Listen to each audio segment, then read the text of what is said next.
What's good, chat? Show starts in 4 minutes. Everyone share out the live, repost, do what you gotta do.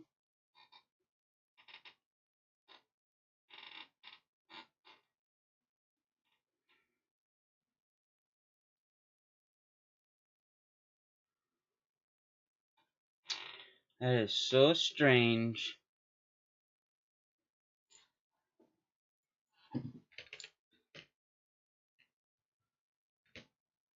You guys see my shop or not?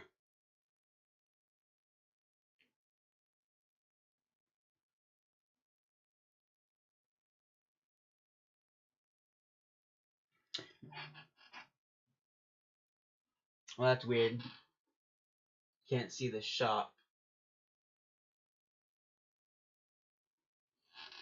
It's all good. Everyone share. Welcome in, welcome in.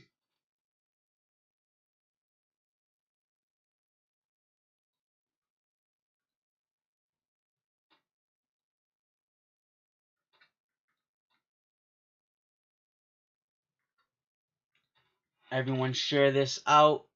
Show starting in 3 minutes. Thanks for the heart me, Michelle. There's no shop, huh? No showcase. What's going on with that? Or do you see some? Or do you see it? 'Cause I don't see it.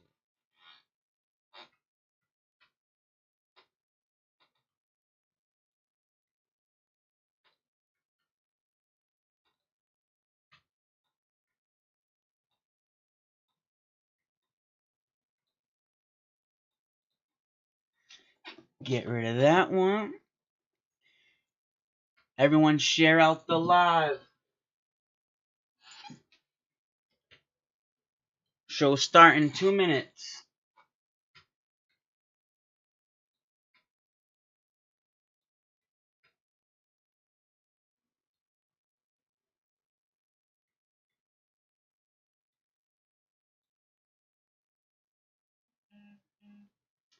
Saying I'm offline with Twitch.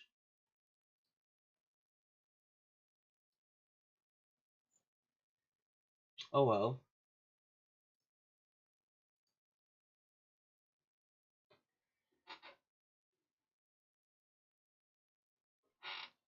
Oh well. Let me refresh it.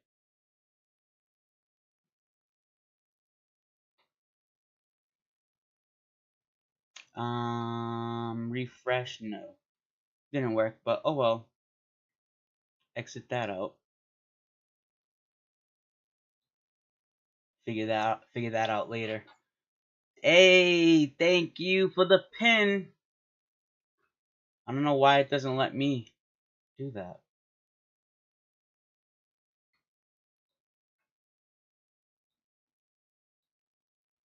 Nice, thank you so much. Alright guys, 1 minute.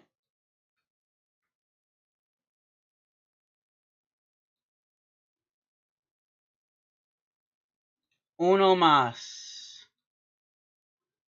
Uno momento. Alright guys.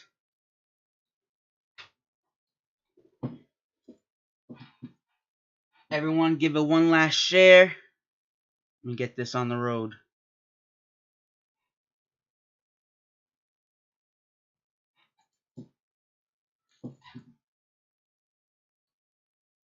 Thanks for the repost.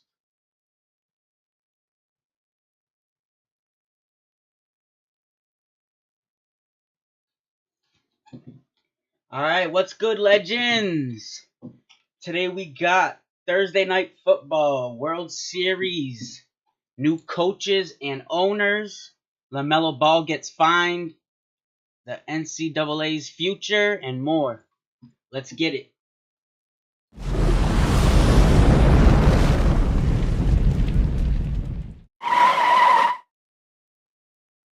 My flow, I'm a living legend. It's time they all know.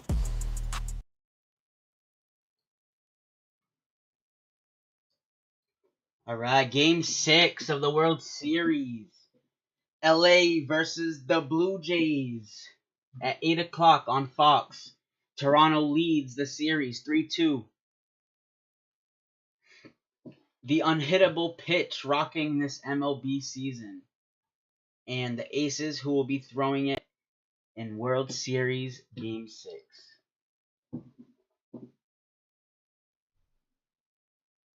The Splitter. The Splitter's been nasty. I just had a clip, a short that I posted. 12 Ks by Yasavage, and his splitter was nasty.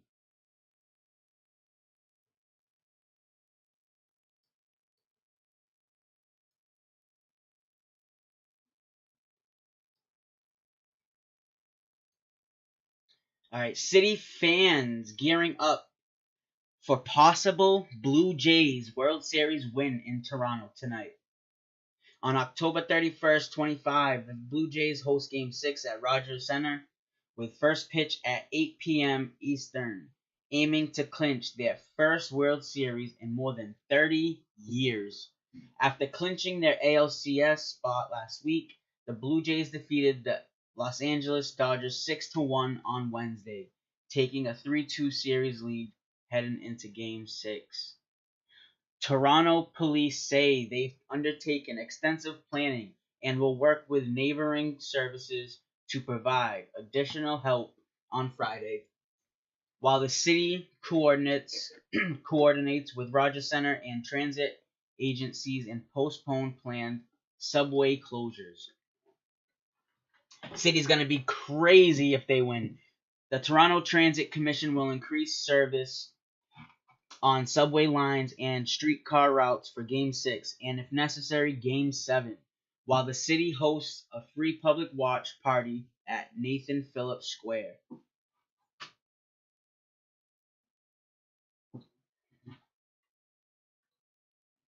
Game 7 is scheduled for Saturday, if necessary, keeping the series alive beyond tonight after last week's clinching Game 7 saw thousands of jubilant fans celebrate with chants and car horns.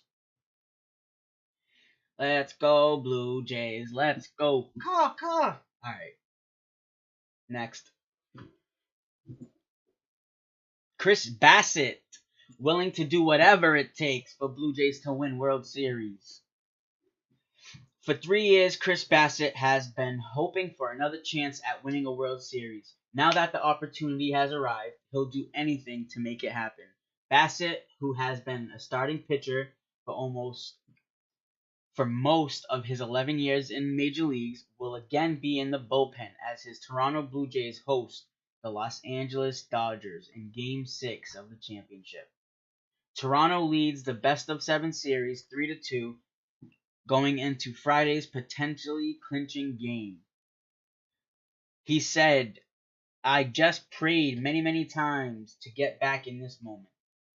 Who said that losing in the National League's Wild Card Series with the New York Mets in 22 taught him a lot about what it takes to win in the playoffs. Hey, good luck. Says, obviously the World Series was the biggest goal, but at the end of the day, it was just like, give me one more chance. Whatever that means, give me one more chance, and sure as heck we got it. Kevin Gausman will start for Toronto in Friday's Game 6 against Dodgers ace Yoshinobu Yamamoto. It's a rematch of Game 2 where the two pitchers dueled each other for nearly 7 innings, Yamamoto earning a complete game win. Designated hitter George Springer will likely return to the Blue Jays lineup for what could be the decisive game of the series. Springer missed Games 4 and 5 after straining his midsection swinging at a pitch in Game 3. But Toronto manager John Schneider said on Thursday that the veteran slugger was close to being ready to play again.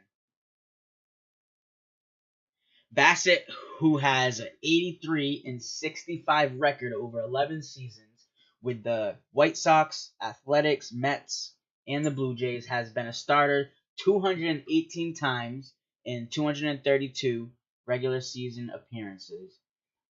This is the 36-year-old's first World Series, and he's embracing being a role player. That's what's up. That's what you need. You need your vets to embrace that. I'm just trying to have fun in the moment, said Bassett on Wednesday before the Blue Jays 6-1 win in Los Angeles. I'm not trying to go crazy. I'm not trying to be World Series MVP. That's Vlad Guerrero Jr.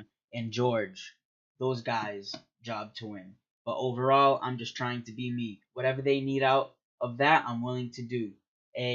That's the type of dude you need right there. Good luck, Blue Jays.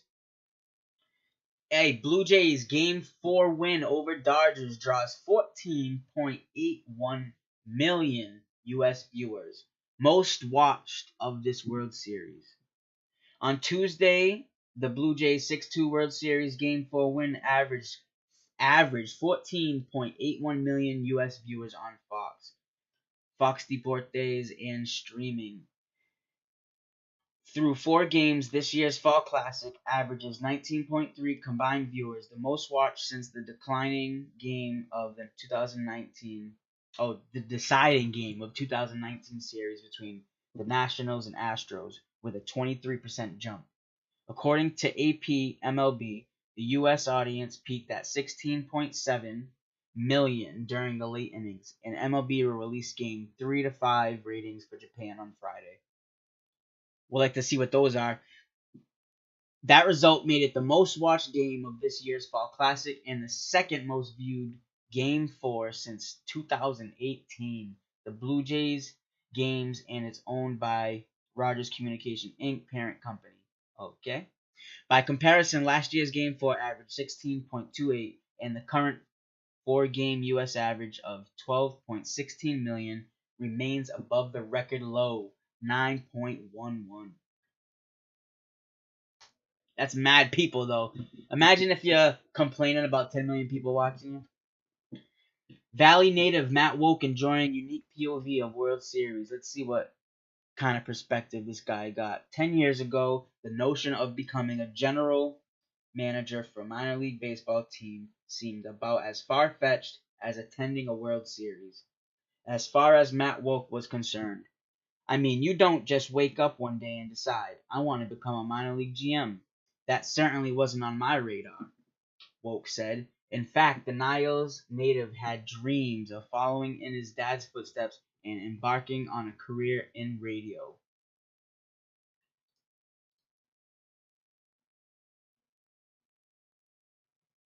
We got to read this full article.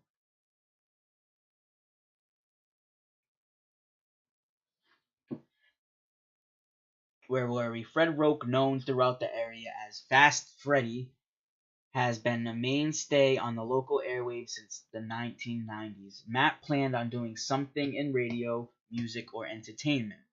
As for his World Series aspirations, Woke is a self-proclaimed baseball fanatic. And while he has attended his share of MLB games over the years, he had never attended a postseason game, something he says was always on his bucket list. However, thanks to a surprising career twist, notions that once seemed highly unlikely became realities over the past several months. Before the start of the 25 baseball season, Woke was named general manager of the Dunedin Blue Jays, the single-A affiliate of the Toronto Blue Jays. Woke has worked for the Blue Jays since 2017. Thanks to his connections with the organization, Woke spent last weekend at the Rogers Center in Toronto. There he was in attendance for the first 2 games of the World Series between the Blue Jays and Los Angeles Dodgers. Woke plans to make a return trip to Toronto on Saturday for Game 6. It's been a crazy ride, and now to be able to closely follow an organization that I work for made this run in something I never expected. This is a dream come true. He graduated from Niles McKinley High School in 2009, went on to study broadcast journalism at Kent State. Then in the summer of 14, he found himself working part-time for the Mahoning Valley Scrapers. He had a friend handled game entertainment production for the Scrapers, and the organization was in need of workers. during the second half of the season as some of its summer help was returning to school. Wow, imagine that's how you get your start. That is pretty interesting. Good for him. God bless. From parrots to chemists, the world is captivated by baseball superstar Ohtani. A parrot named Coco-chan Hawaka has garnered nearly 48,000 Instagram followers and is one of many admirers of Shohei Ohtani, who plays for the LA Dodgers in the World Series. Ohtani is praised for his dramatic victories in critical situations and has a strong market presence in advertisements and merchandise. Japan's fans regard Ohtani highly for his skills in hitting home runs, pitching, and stealing bases, along with his kind and humble demeanor. The cultural phenomenon surrounding Ohtani is deeply felt in Japan, illustrating his immense popularity as a sports figure. Oh yeah, he's definitely a global superstar now at this point, right? All right, Ravens dominate in Lamar Jackson's return.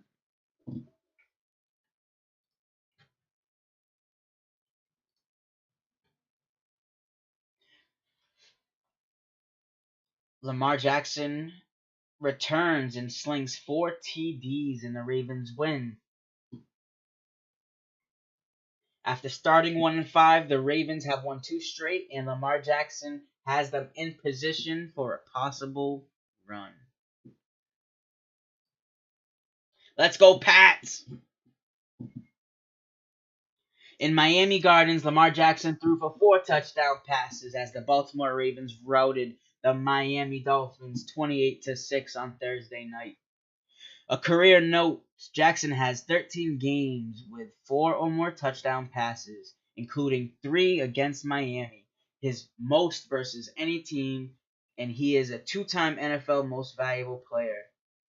Game details show Lamar Jackson completed 18 of 23 passes for 204 yards with no interceptions, while tight end Mark Andrews caught 2 touchdown passes, and Jackson's other TDs went to Charlie Kolar and Rashard Bateman.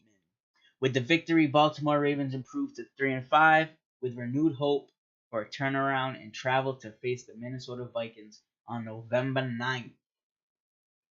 Despite outgaining Baltimore, the Miami Dolphins dropped to 2-7 and committed 3 turnovers. Damn! Intensifying roster and coach Mike McDaniel's questions with the trade deadline coming Tuesday. Yeah, if you got 3 turnovers, you ain't gonna win no games in the NFL, baby. Tell you that. Lions offensive coordinator takes blame for lack of production for Jameis Williams. And I failed him. So I looked at everything and I failed him. That's what I told him. I have to do a better job with that, but it's a two-way street. We definitely looked at that. Okay, that's kind of like a sorry but not sorry. ESPN's College Game Day celebrity picker announced.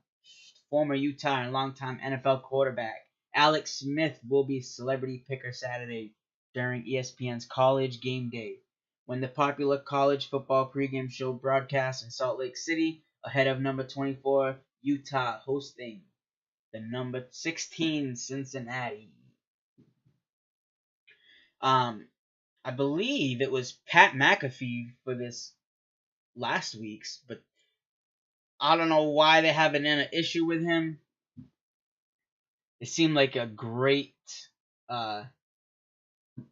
showing from him, if you ask me. He got the crowd hyped. He was singing songs, standing on chairs. Hey, not my company. Hornets, LaMelo Ball fined for obscene gesture. On Tuesday, LaMelo Ball was fined $35,000 by the NBA for giving a referee the middle finger. Birds up! During Charlotte's 144-117 loss to Miami, with the payment sent to the league office. Following the charge call late in the fourth quarter, Ball made the gesture after being whistled for an offensive foul on a drive and was assessed a technical foul with 4 minutes remaining in the fourth quarter in Miami. Ball finished the Miami game with 20 points, 9 assists, and 8 rebounds in the loss, and is averaging 26.3 points, 9.5 assists, and 8.2 rebounds across the team's first 4 contests. Almost averaging a triple-double. Keep it up. The NBA labeled the sanction the first fine of the 25-26 season, fining the high-profile player $35,000 for an obscene gesture. Yo, Real Panda, what's good, bro? Ryan's House of Cards, welcome in, buddy. Charlotte is off to a 2-2 start and seeks play-in positioning this year. The Hornets host the Orlando Magic on Thursday night, offering a chance to refocus after the Miami loss. Welcome in, Panda. Of course I remember you. How you been, bro? Did the Pelicans fire Coach Willie Green? New Orleans locker room trouble surrounding lineup decisions explored. Pelicans reportedly upset with Willie Green. The New Orleans Pelicans entered the season with hopes of having a healthy Zion Williamson. I think we're all hoping for that. And the chance at competing for a play-in seed. Unfortunately, at worst case scenario, start of 0-4 sees the Pelicans seeming destined for another disappointing year. New Orleans also has the worst point difference in the game by averaging a 19-point loss each night thus far. Damn, they're getting whooped 20 each night. It's going to be a long season. Head coach Willie Green might be the first on the hot seat this season. NBA reporter Brett Seigel reported that Pelicans players are frustrated and disinterested in the coach's rotation so far this season. Williamson has looked great in 2 of his 3 games, but New Orleans has yet to secure any victories. Mark Walter finalizes his purchase of majority stake in the Los Angeles Lakers. We got a new owner in town, boys. The Los Angeles Lakers, an iconic NBA franchise, were sold to the Dodgers owner Mark Walter for a record $10 billion, the highest valuation for an American sports team. Jeannie Buss will remain governor of the Lakers and oversee day-to-day operations for at least 5 years, while Walter, a minority owner since 2021, gains controlling interest.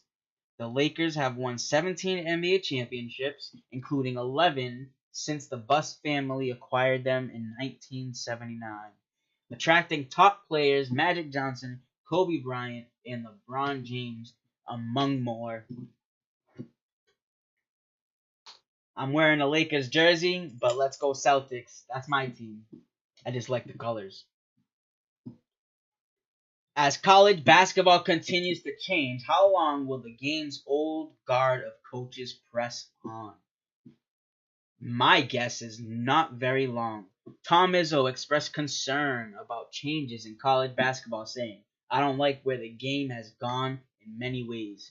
Villanova coach Jay Wright and Virginia coach Tony Bennett retired earlier than expected due to these changes in the game.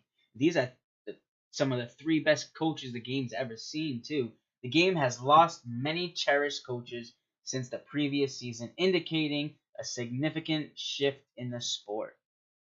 Izzo acknowledged the changes in the game and expressed understanding for coaches choosing to retire. It's America. You can do whatever you want. The Lady Vols legend Candace Parker highlights Women's Basketball Hall of Fame 26 class. Congratulations to Candace Parker.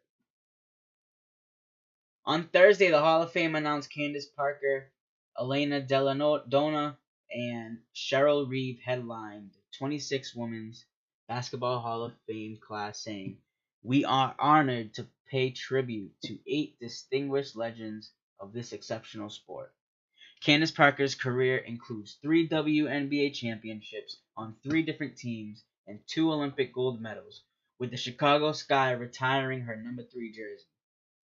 Cheryl Reeve has built 4 WNBA titles in 16 years with the Minnesota Lynx and earned 4 Coach of the Year and 2 Executive of the Year honors, leading the U.S. women's basketball national team to Olympic gold. Damn, Cheryl Reeve. That's a resume.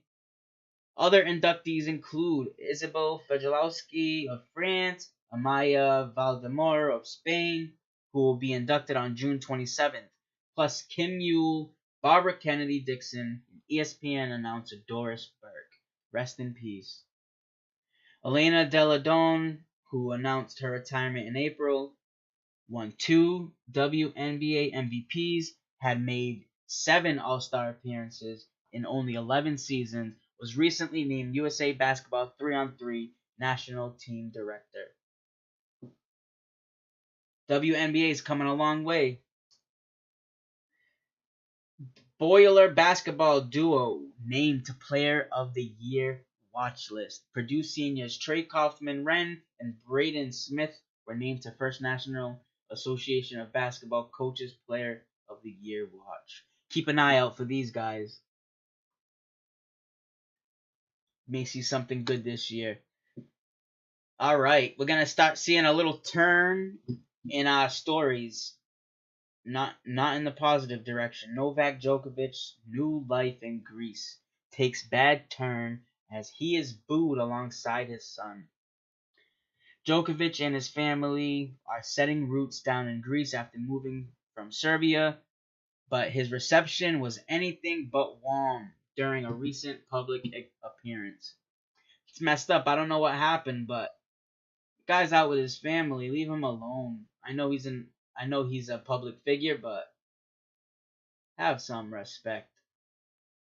5 arrested for deaths of Robert De Niro's grandson and Christine's daughter.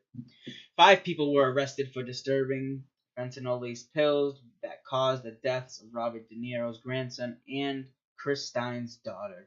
The defendants face mandatory minimum sentences of 20 years and maximum of life in prison if convicted for distributing over 400 grams of fentanyl. Robert De Niro said he was deeply distressed by the passing of his beloved grandson, while Christine thanked officials for hope of some justice for his daughter. We gotta pray for them real quick. Let's take a moment of silence.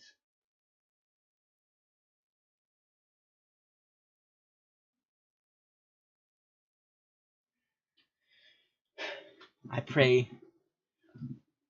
that Robert De Niro, Christine can get through this tough time and that their loved ones are resting in peace and they're off to a better place.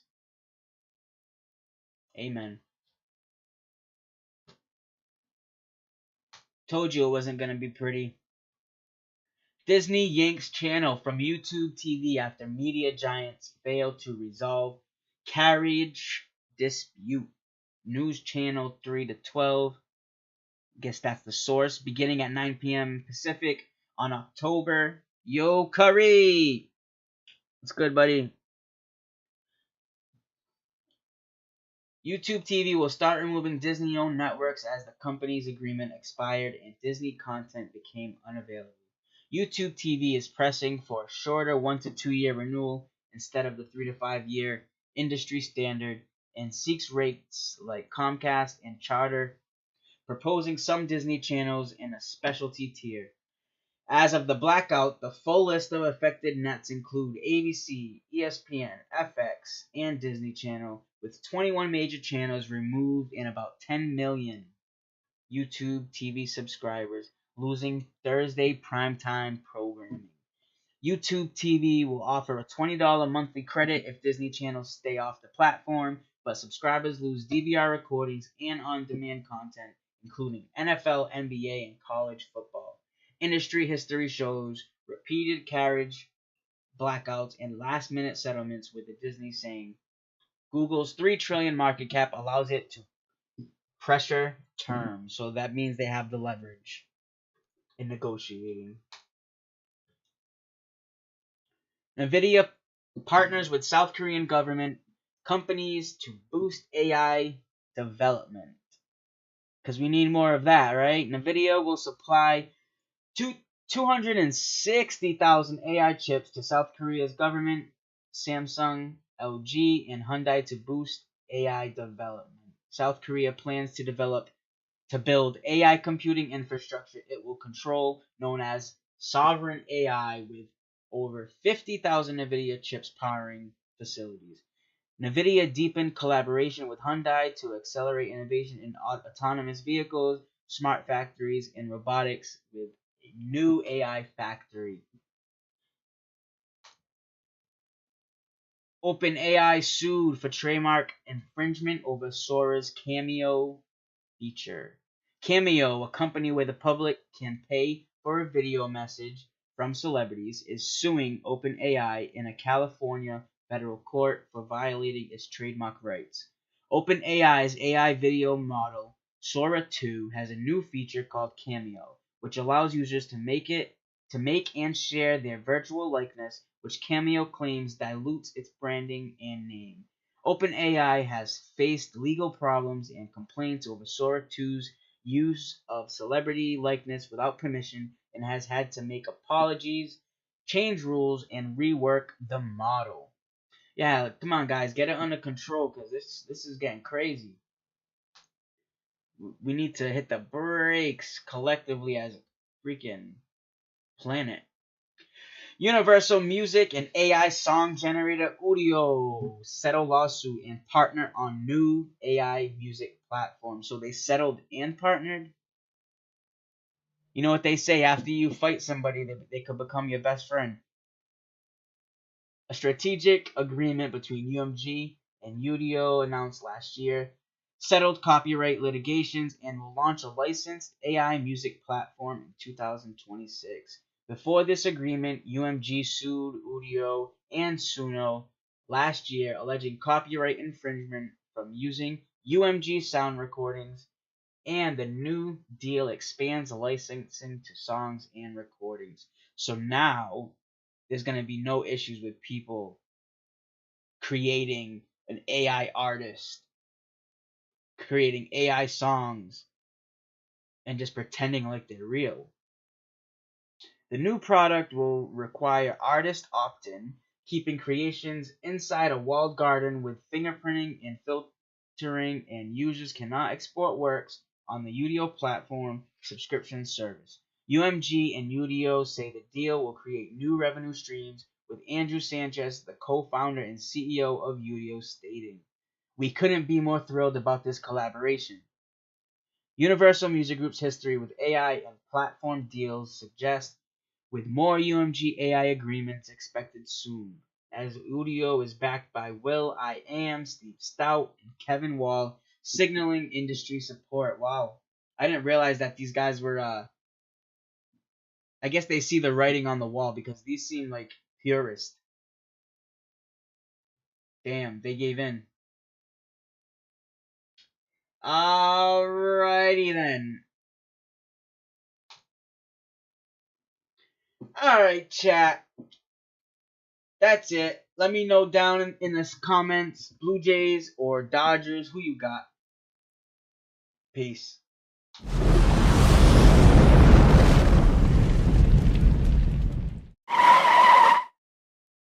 And my flow, I'm a living legend. It's time they all know.